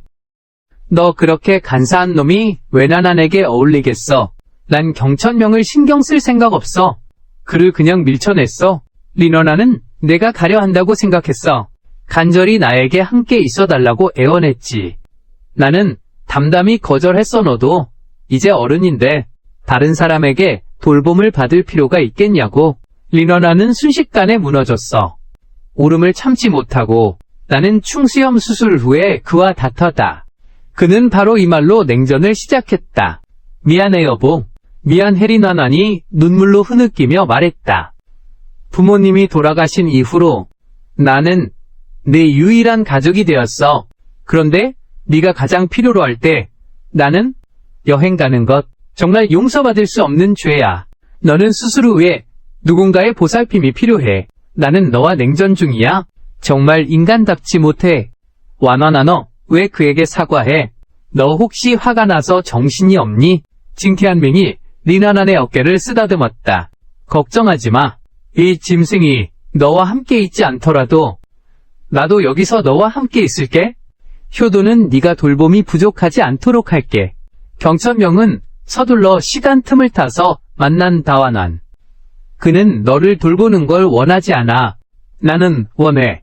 말하면서 그는 아직도 뻔뻔하게 리나난을 안으려 했다. 그러나 리나난에게 얼굴을 한 대 맞았다. 징티안밍은 얼굴을 감싸 쥐었다. 믿을 수 없다는 듯 리나난을 바라보았다. 리나난은 잠시 멍하니 있었다. 그리고 낮은 목소리로 말했다. 너 가. 혼자 조용히 있고 싶어. 징티안밍은 불만스럽게 콧소리를 냈다. 화가 나서 떠났다. 나도 더 있을 기분이 아니다. 바로 회사로 돌아가서 일했다. 저녁에 집에 돌아오니 리나난이 이미 병원에서 돌아왔다. 침대에 웅크리고 자고 있었다. 주사를 맞고 약을 먹었지만 리나난의 심한 감기는 BA1은 지나야 나아질 것이다. 이 3날 동안 나는 리나난이 아플 때 이혼을 제기하지 않았어요. 오히려 다시 그의 일상 돌보기를 시작했어요. 예전에는 리나난이 아플 때 내가 돌봐줬을 때 그는 그것이 당연하다고 생각했어요. 절대 고마운 말 한마디 하지 않았고 감동도 느끼지 않았어요. 하지만 이번에는 리나난이 나에게 매우 공손했어요. 그가 침대에서 내릴 때 신발을 건네기만 해도 그는 꼭 진지하게 고맙다고 말하곤 했다. 예전의 나였다면 분명 감동해서 어쩔 줄 몰랐을 거다. 하지만 지금 나는 전혀 그런 감정이 없다. 오히려 좀 이상하다고 느낀다. 하지만 리나난의 변화는 나를 감동시키지 못했다. 나는 여전히 이혼을 준비하고 있다. 심지어 이 3일 동안 나는 이미 외부에서 임대할 집을 찾았다. 리나난이 퇴원한 후 셋째 날 저녁, 나는 다시 그에게 저녁을 만들었다. 이번 저녁은 내가 아주 풍성하게 준비했다. 왜냐하면 나는 저녁을 먹고 리나난과 결별할 생각이었기 때문이다. 이것도 내가 그에게 만든 마지막 저녁으로 간주된다. 몇몇일 전 리나난은 식욕이 없었어요. 매일 죽만 먹었어요. 이제 그의 몸이 회복됐어요. 가득 차린 만찬을 보고 바로 군침이 돌았어요. 크게 기뻐하며 먹기 시작했어요. 나는 조용히 옆에서 그를 바라보고 있었어요. 오늘 밤이 지나면 이 사랑했던 소녀와 헤어질 거예요. 지금은 나 자신도 말할 수가 없어. 내가 과연 후회하는 건지 해방된 건지. 리나난이 내가 밥을 안 먹는 걸 보고 왜 안 먹냐고 물었어. 나는 대충 배고프지 않다고 대답했지. 리나난은 웃으며 말했어. 이렇게 맛있는 음식을 뜨거울 때 먹지 않으면 너무 아깝잖아. 나는 되물었어. 너는 내가 만든 음식이 먹을 수 없다고 하지 않았어? 리나난의 미소가 즉시 얼굴에 떠올랐다. 지난달 무엘람1 그의 생일 때 나는 특별히 더 풍성한 저녁을 준비했다. 그 음식을 잘 만들기 위해 나는 BA1 전부터 재료를 준비하기 시작했다. 그의 가장 좋아하는 초콜릿도 예약해두었다. 케이크. 하지만 내가 집에서 생일을 챙기겠다고 했을 때 리나난은 경천명이 생일을 챙겨줄 거라고 말했어요. 나는 이미 저녁을 준비했다고 했어요. 리나난은 내가 만든 음식은 전혀 먹을 게 없다고 했어요. 리나난은 약간 실망한 듯 남편이라고 말했어요. 내가 잘못했어요. 그가 거의 다 먹었길래 나는 결심했어요. 하지만 내가 말을 다 하기 전에 리나난이 갑자기 내 앞에서 먼저 입을 열었어. 자기야, 우리 아이를 가지자고. 나는 좀 놀랐어. 왜냐하면 나는 정말 아이를 좋아하거든. 그래서 결혼한 지 하이 년째에 나는 리나난에게 아이를 갖고 싶다고 말한 적이 있어. 그런데 그때 리나난은 회사 일이 바쁘다며 바쁜 시기가 지나면 다시 얘기하자고 했어. 나중에 경천명이 돌아올 때까지 내가 그에게 아이를 갖자고 말한 건 리나난이었어. 그때부터 매우 실증이 났지. 그는 심지어 내가 계속 아이를 갖고 싶어 한다고 말했어. 혹시 아이로 그를 묶어두려고 하는 거 아니냐고. 그가 일도 못하게 하고 완전히 나에게 의존하게 만들려고. 나는 여러 번 설명했지만 리나난은 차라리 나와 냉전 상태에 들어갔어. 그때부터 아이를 갖는 일이 그의 역효과가 되었어요. 나는 도저히 다시 꺼낼 엄두가 나지 않았죠. 심지어 나중에는 우리가 함께 자는 횟수도 점점 줄어들었어요. 나보다도 부모님은 큰 손자를 더 원하셨고, 그래서 계속 아이를 갖으라고 재촉하셨어요. 그런데 나도 바쁘다는 핑계로 일만 핑계 삼았지. 부모님이 병으로 돌아가시기 전까지는 손주를 안아볼 수 없었어. 그것이 두 노부모의 평생의 후회가 되었지. 이제서야 리나난이 아이를 갖고 싶어 했어. 늦은 게 아니었을까? 남편 분명히 나를 미워했겠지? 리나난이 답답하게 말했어. 내가 좀 더 일찍 너에게 아이를 갖자고 약속했더라면 부모님도 아쉬움을 안고 떠나지 않으셨을 거야. 하지만 지금도 늦지 않았어. 우리가 아이를 가지기만 하면 아이와 함께 부모님 산소에 갈 수 있어. 두 분도 편안해 하실 거야. 안심하실 수 있겠지. 나는 아무 말도 하지 않았어. 그냥 조용히 리나난을 바라봤다. 리나난의 얼굴이 갑자기 붉어졌다. 깊이 고개를 숙이고 더 이상 말을 하지 않았다. 그는 벌써 하이년 동안 나와 함께 아빠, 엄마의 묘소에 가지 않았다. 여자라서 음기가 강해 못 간다는 핑계를 대고. 그래서 이 2년 동안 나는 혼자서 아빠 엄마의 묘소에 갔다. 만약 두 노인께서 정말 영혼이 있다면 그는 내가 이미 리나난과 이혼했다고 생각하지 않았을까? 침묵의 공기는 마치 접착제처럼 리나난이 숨도 쉴 수 없게 만든다. 나는 먼저 침묵을 깼다. 리난완, 우리 이혼하자. 왜 리나난은 나를 매우 놀란 듯이 바라보고 있는데 곧 정신이 들었는지 깨달았다. 그때 네가 아플 때 경천명과 함께 여행을 간 건가? 그날 이후로 넌 더 이상 내게 밥을 해주지 않고 메시지도 보내지 않고 출장 가면 너는 계속 전화도 걸지 않잖아. 내가 아플 때 병원에서 같이 있어주지도 않고 경천명이 내게 반찬을 더해줘. 너는 심지어 우리에게 방을 잡자고도 했지. 그건 단지 낙타를 짓누르는 마지막 한 가닥 밀짚일 뿐이야. 나는 고개를 저으며 내가 정성껏 가꾼 사랑과 결혼을 너는 버려버렸어. 사랑은 바닷속 끝없이 흐르는 물이 아니야. 모래시계 속 모래야? 모래시계는 뒤집히지 않아. 사랑이 응답받지 못하면 언젠가는 사라질 날이 올 것이다. 리나난이 나를 오랫동안 바라보았다. 그제서야 깊이 고개를 숙였다. 그는 마치 잘못한 아이처럼 모기 같은 목소리로 남편이라고 말했다. 한 번만 더 기회를 줘 제발. 리나난이 갑자기 고개를 들었다. 불쌍하게 나를 바라보며 내가 예전엔 잘하지 못했단 걸 알아? 전혀 자격 있는 아내라고 할 수 없었어.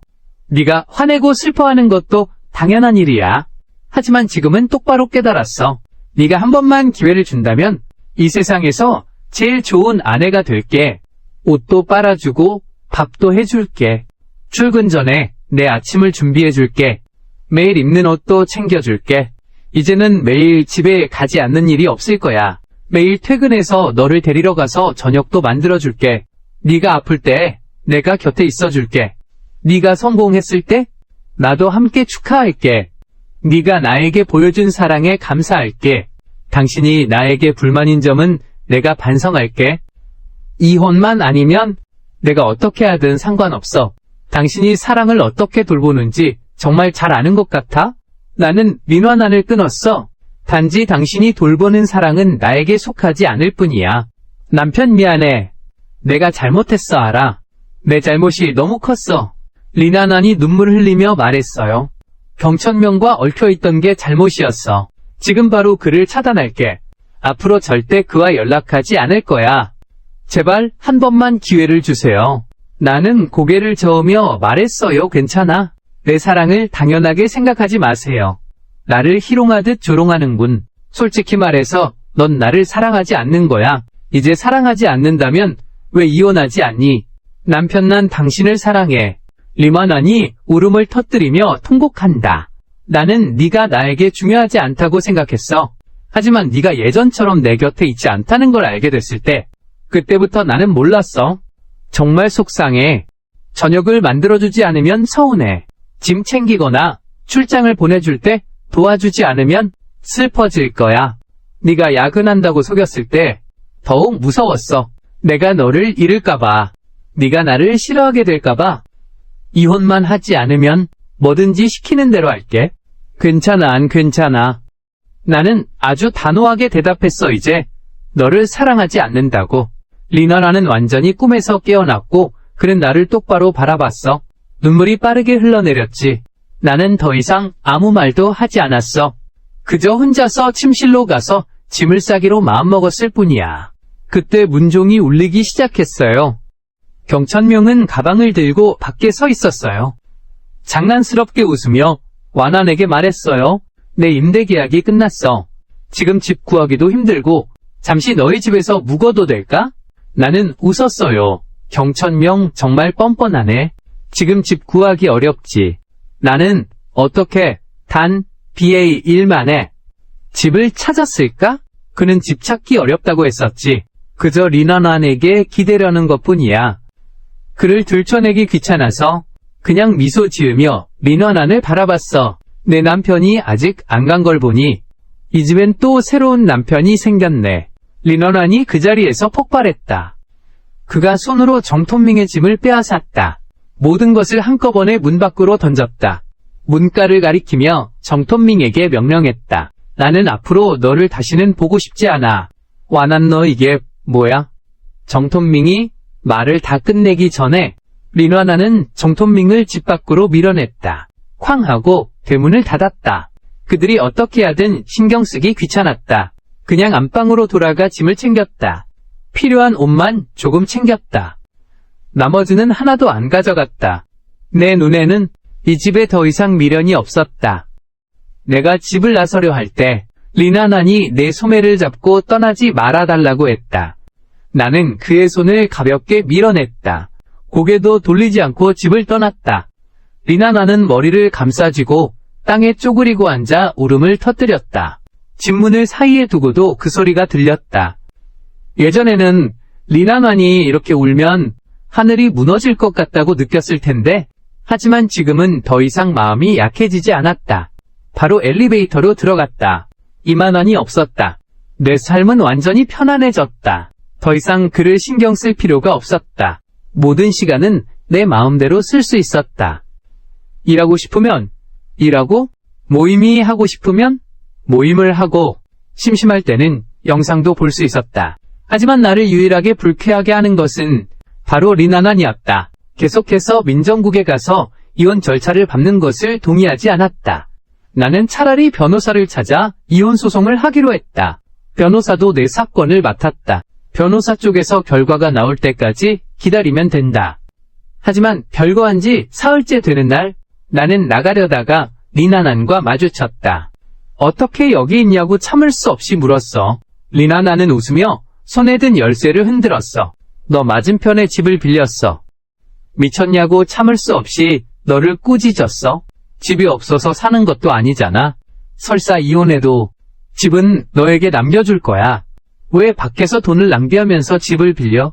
리나난은 화를 내지 않았어요. 오히려 미소를 지으며 눈썹이 치켜 올라갔어요. 이게 나를 걱정하는 건가요? 미친 척하네. 나는 신경 쓰지 않아. 곧장 엘리베이터로 향했어요. 그러나 리나난은 내 뒤에서 말했어요. 자기야, 나는 일부러 너에게 문제를 일으키려고 한 게 아니야. 네가 집을 떠난 이후로 나는 매 순간 너를 생각하고 있어. 혼자 저녁을 먹을 때 너가 내 맞은편에 앉아있는 상상을 하기도 해. 정말 너 없이는 못 살아. 하지만 너는 집으로 돌아가고 싶어 하지 않잖아? 나는 정말 방법이 없어. 그래서 너의 맞은편에 방을 새들었어. 걱정하지 마. 너의 생활을 방해하지 않을게. 그저 매일 너가 일하는 동안만이라도 조심스럽게 고양이 눈을 통해 널 한 번 봤어. 그것만으로도 만족했어. 바로 그 순간 엘리베이터가 도착했어. 나는 리나난에게 한마디도 하지 않고 그냥 바로 엘리베이터에 탔어. 퇴근해서 집에 돌아올 때 문 너머에서 희미하게 무언가 들려왔어. 희미한 소리. 아마 리나난이 정말로 그가 말한 것처럼 그냥 현관문 너머로 나를 보고 있을 거야.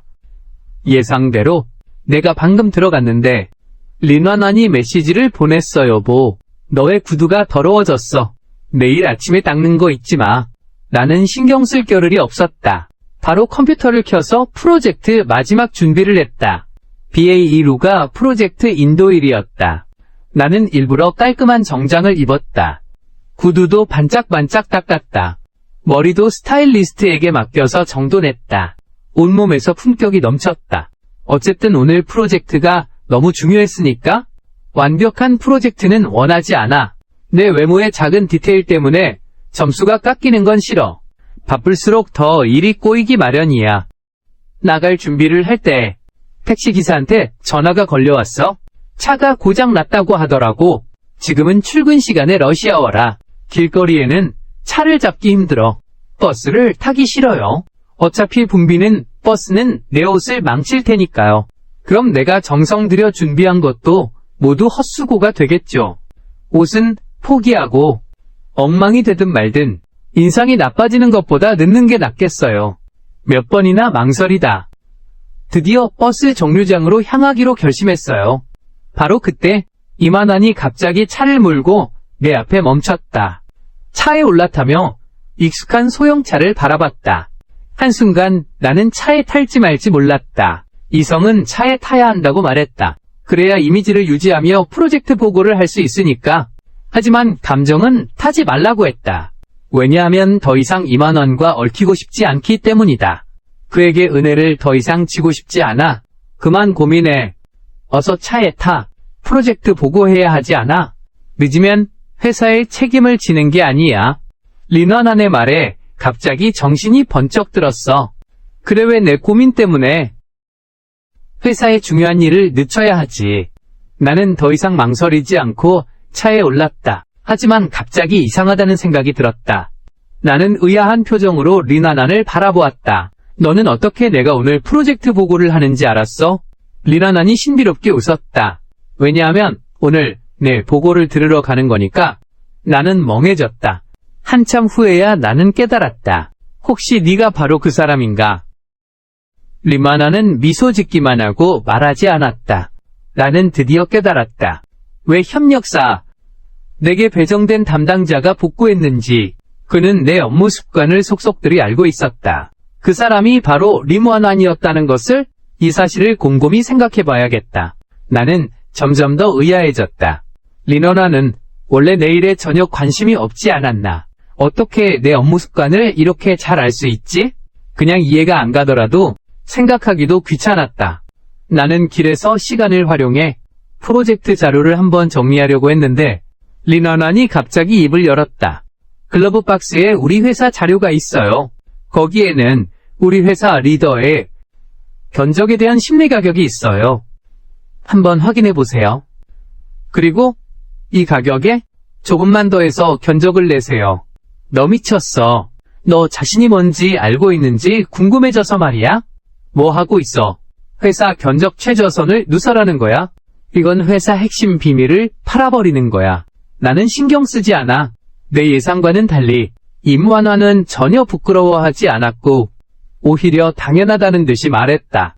내 위에서라면 뭐든지 할 가치가 있어. 나는 이전 회사에서 큰 프로젝트를 맡았어. 그 프로젝트만 완수하면 승진하고 월급도 올릴 수 있어. 하지만 너를 도울 수 있다면 아무리 좋은 미래라도 포기할 수 있어. 말을 마친 리나난은 나를 보며 자랑하듯이 말했다. 어때, 감동하지 않았어? 나를 다시 사랑하게 될까? 아니요. 나는 그녀에게서 예전의 나를 봤어요. 하지만 여전히 매우 단호하게 대답했어요. 내가 사랑했던 그 린완완은 자신감 넘치고 자기 자신을 믿는 린완완이었어요. 대학 시절 여러 어려움 속에서도 포기하지 않고 버텼어요. 사리사욕을 채우며 자신의 견해와 원칙을 지키는 린완완이었어요. 하지만 지금 그가 눈을 피하는 모습을 보니 너는 나에게 낯설게 느껴져. 아니면 이게 진짜 너일지도 몰라. 넌 변한 적이 없었어. 린완완은 침묵했다. 나를 기쁘게 하려고 회사 기밀을 팔아넘길 수도 있어. 이런 무한한 수단도 가리지 않는 원칙 없는 일. 이 몇 년간 나에게 한 짓과 뭐가 다르겠어. 도둑질이고 배신이야. 나는 결국 글러브 박스를 열지 않았어. 그들의 회사 자료를 보려고.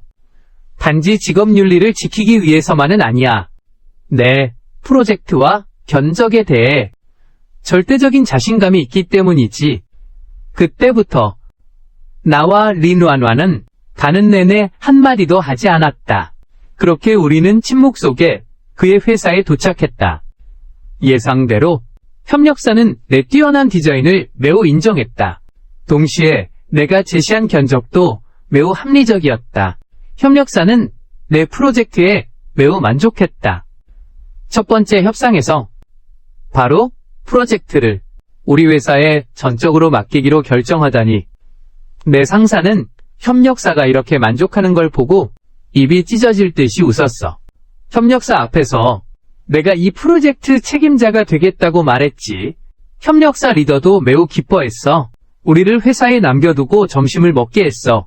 식사 후에 린완완이 계속 우리를 회사 아래까지 데려다 주었어. 떠날 때가 되자 린완완이 갑자기 우리를 데려다 주겠다고 했어. 괜찮아요. 저는 택시 타고 갈게요. 당신은 제 상사만 데려다 주면 돼요. 린완완의 얼굴에 실망이 스쳤다. 하지만 여전히 당당하게 우리 리더를 차에 태우자고 초대했다. 나는 그들을 더 이상 신경 쓰지 않았다. 그저 혼자서 길가로 가서 택시를 부르려 했다. 그때 한 승용차가 갑자기 제어를 잃었다. 곧바로 나를 향해 돌진해왔다. 린완완이 비명을 질렀다. 곧장 나를 밀쳐냈다. 그는 자신이 작은 차에 강하게 충돌당했다. 이 순간 나는 더 이상 침착할 수 없었다. 그를 품에 안았다. 즉시 구급차를 불렀다. 사람을 찾아 헤매었다. 누군가 도와서 린완완에게 응급조치를 해주길 원했다. 그런데 바로 그런 일이 있었어요. 나는 길 건너편 카페에서 익숙한 모습을 발견했어요. 그가 음흉한 표정으로 우리를 보고 있었죠. 징톤밍이 교통사고에 뭔가 숨겨진 게 있는 걸까? 그 생각이 머릿속을 스쳐 지나갔어요. 하지만 깊게 생각할 시간은 없었죠. 지금 린완완의 상태가 위급해요. 나는 그에게 전력을 다해 응급조치를 했다. 곧 구급차가 도착했다. 의사와 간호사들이 능숙하게 린완완을 구급차에 태웠다. 내 강한 요청으로 의사들은 내가 함께 병원으로 가는 것을 허락했다. 길에서 창백한 얼굴의 린완완은 의사들의 응급처치를 무시했다. 계속 나만 바라보고 있었어. 숨을 헐떡이며 남편에게 말했어. 내가 죽으면 좋겠어.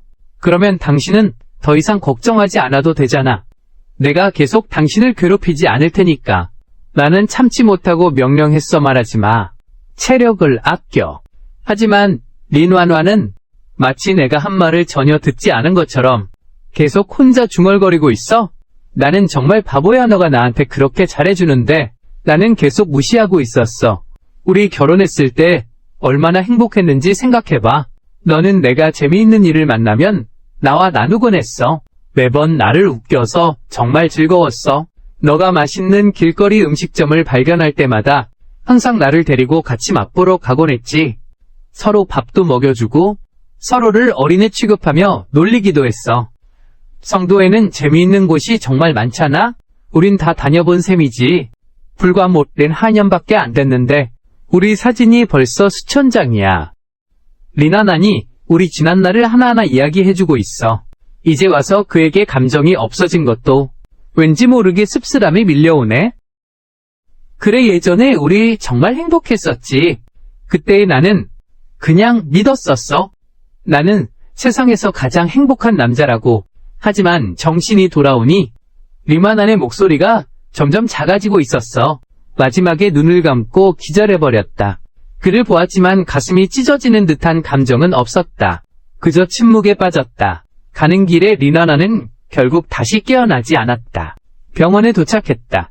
그는 곧바로 수술실로 들어갔다. 나는 수술실 밖에서 기다렸다. 내가 예상치 못한 것은 우리 리더도 병원에 왔어요. 리더가 물었어요. 그분은 단순히 당신의 연락 담당자뿐만이 아니죠. 나는 솔직히 말했어요. 그는 제 아내라고. 수술실 밖에서 오래 기다려야 해서 분위기를 덜 무겁게 하려고. 그는 나와 리나난에 대해 물었어요. 만약 다른 사람이었다면 나는 아마 모든 것을 털어놓지 않을 거야. 하지만 리더는 나에게 항상 많은 배려를 해주셨어. 내가 일을 소홀히 하더라도 그는 나를 해고하지 않았어. 사무실에서도 나에게 잘 화를 내지 않았고, 이제는 회사의 큰 프로젝트를 나에게 맡기고 있어. 계속해서 나를 승진시키고 있어. 이것은 저에게 리더에 대한 큰 신뢰를 줍니다. 그래서 화상상자를 열었습니다. 저와 리나난의 관계를 드러냈습니다. 제 이야기를 듣고 나서 리더는 잠시 생각에 잠겼습니다. 그는 진심으로 반성하는 것 같다고 말했습니다. 그에게 한 번 더 기회를 줄 생각이 있나요? 이 기간 동안 말이죠. 나는 정말로 리나난의 변화와 진심을 보았다. 그가 극력 보상하려고 한다는 것도 알고 있다. 과거에 저지른 잘못을, 하지만 내가 정말로 다시 한번 걸어볼 수 있을까? 그가 지금 좋아졌다고 해도 앞으로 다시 예전으로 돌아갈까봐 두렵다. 리나난이 말한 것처럼 우리는 한때 그렇게 행복했다. 그런데 이렇게 잘 지내다가 어떻게 갑자기 이렇게 변해버린 거지? 도대체 언제부터 시작된 걸까? 린완완이 변한 거. 생각이 났어. 모든 것은 징티안밍이 돌아온 날부터 변하기 시작했어. 징티안밍은 대학 시절에 린완완과 잠시 사귀었던 적이 있어. 하지만 겨우 2달 만에 징토밍은 헤어지자고 했어요. 그가 다른 여자아이를 좋아하게 됐기 때문이었죠. 그때 저는 이해하지 못했어요.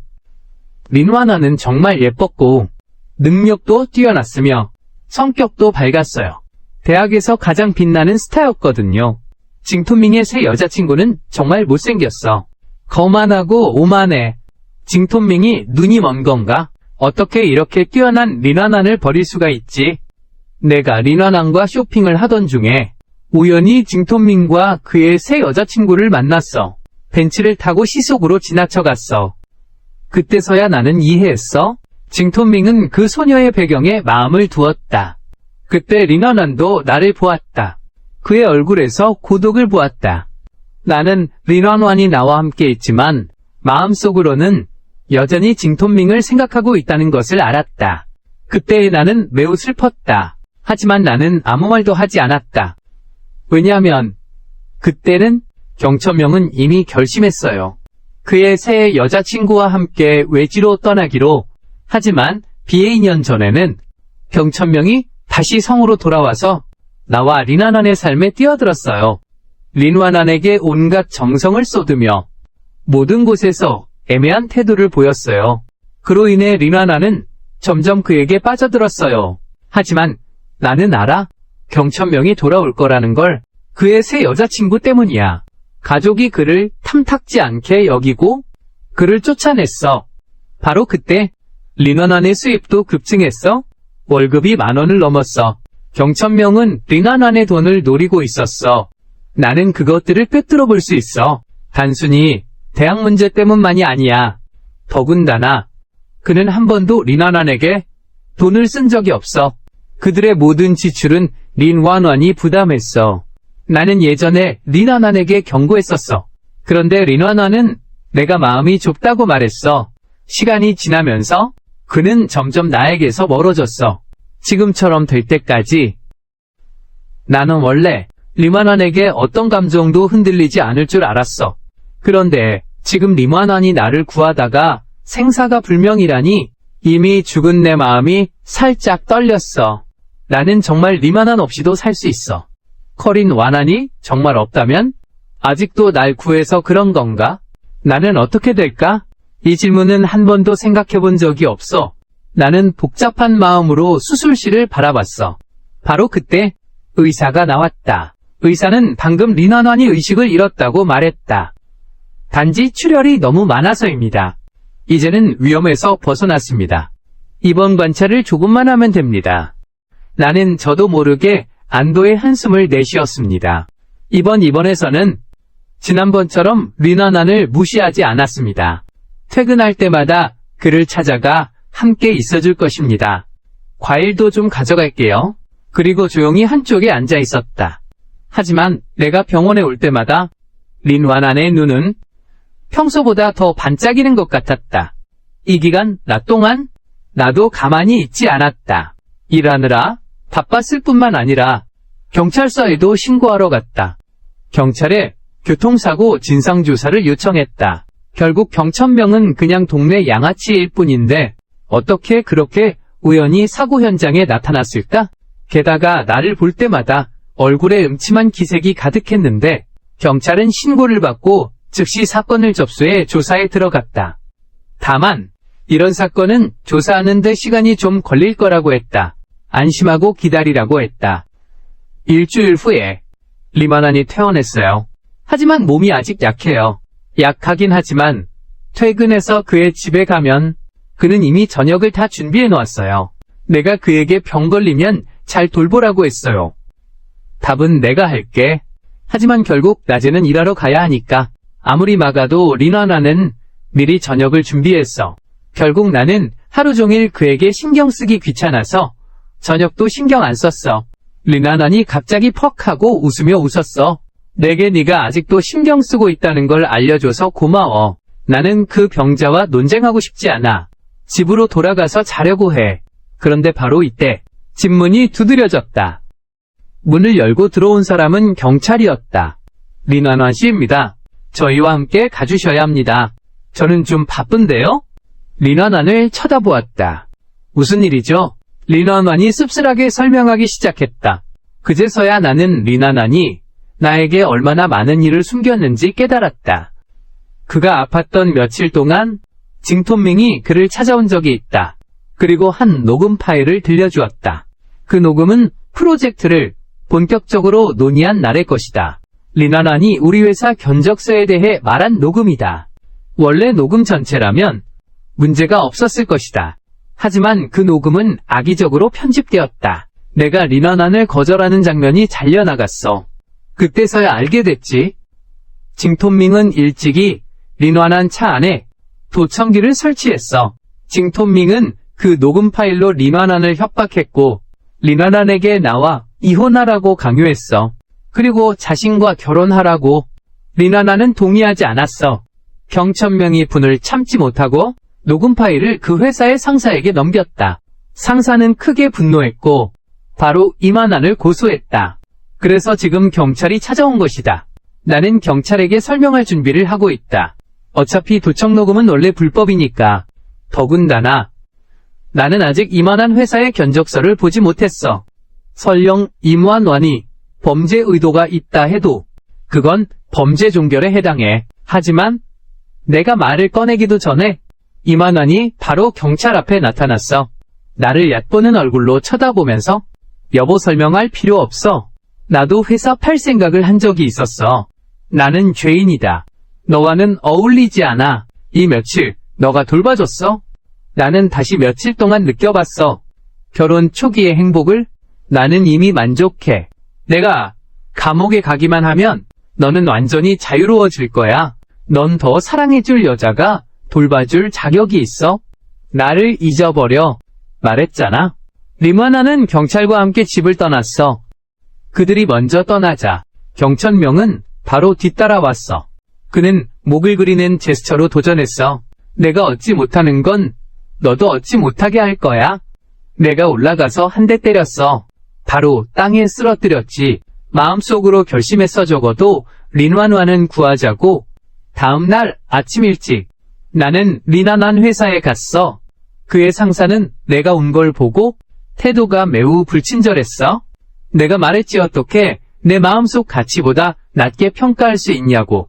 조금만 더 낮은 가격으로 원래는 내가 내 최저선을 미리 알고 있었기 때문이야. 나는 겁내지 않았어. 오히려 당당하게 반문했지.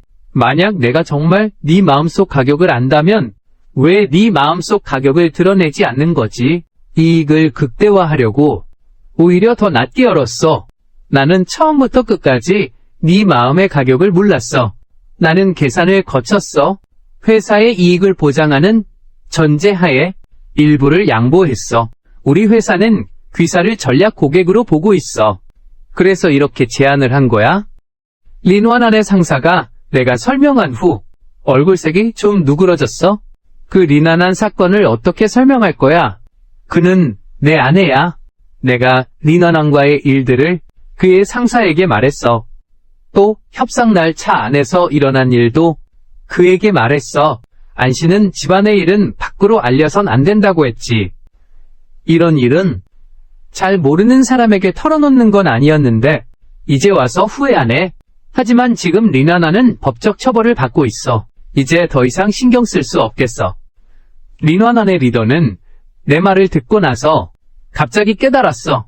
이유가 있었구나. 그가 갑자기 우리 회사에 들어온 이유를 심지어 내 프로젝트에 참여하라고 명시적으로 말했었네. 원래 그런 거였구나. 그래서 린완안이 귀사의 최저가를 팔아넘긴 이유는 결혼을 지키기 위해서였어. 혼란스럽게 생각했었고 또한 귀사의 이익에 영향을 미치지 않았어요. 나는 깊이 숨을 들이쉬었어요. 그래서 귀사에 간절히 부탁드립니다. 린완안에 대한 항소를 처리해야 합니다.